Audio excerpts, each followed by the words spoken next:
Hello everyone and welcome back to the SBI securities daily morning podcast. So आज के दिन के लिए इंपॉर्टेंट फोकस पॉइंट जो रहने वाला है मार्केट्स में वो है यूएस फेड का इंटरेस्ट रेट कट।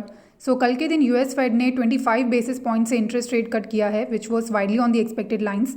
बट आगे के रेट कट के लिए यूएस फेड का स्टांस काफ़ी हॉकिश रहा है। सो CY 25 में अब 2 रेट कट्स एक्सपेक्टेड हैं of 25 basis points each versus the earlier projection of 4 rate cuts, और CY 26 के लिए 2 रेट कट्स एक्सपेक्टेड हैं। So if we see for CY 2025, the projection for fund rate has been raised to 3.9% from 3.4% earlier, and for CY 26, the projection for fund rate has been raised to 3.4% from 2.9% earlier. So overall इसका impact US market में negative रहा है, जैसे कि हम देख सकते हैं कि यूएस के मेजर बेंचमार्क इंडाइसेस में नेगेटिव रिएक्शन देखने मिला है।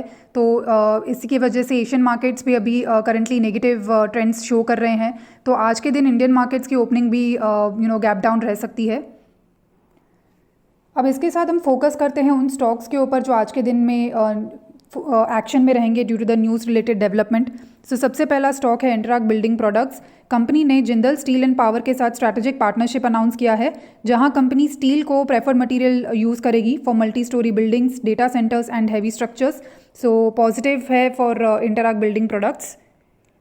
ब्रिगेड इंटरप्राइजेस ने ब्रिगेड सिट्राइन लॉन्च किया है, जो कि इंडिया का first net zero residential development project है। इसका एस्टिमेटेड ग्रॉस डेवलपमेंट वैल्यू है 500 करोड़ रुपीज़। सो पॉजिटिव है for Brigade Enterprises in short to medium term.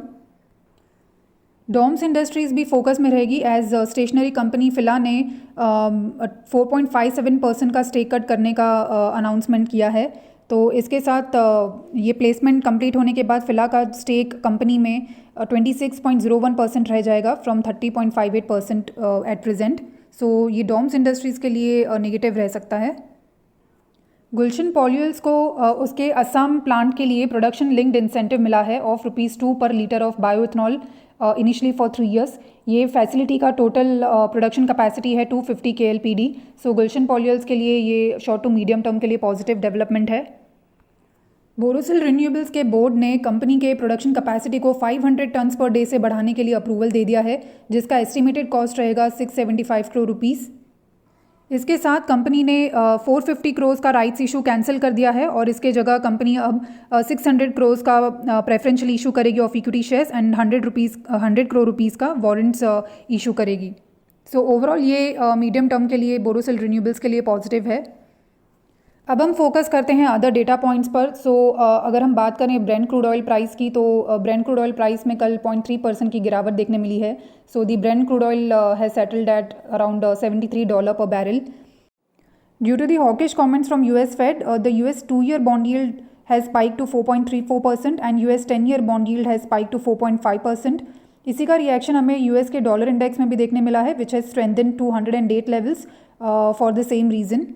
अब अगर हम IPO फ्रंट पर देखें तो आज के दिन इन्वेंचरस नॉलेज सॉल्यूशंस का IPO लिस्ट होगा on exchanges, and companies like Transrail Lighting, DAM Capital Advisors, Mamata Machinery, Sanatan Textiles and Concord Enviro Systems के IPOs आज ओपन होंगे for bidding. So these were the key market data points to track going ahead in today's trade. If anyone wants to have a detailed view on the daily morning report, then they can access it from our website. Thank you everyone for listening. Investment in securities market are subject to market risks. Read all the related documents carefully before investing.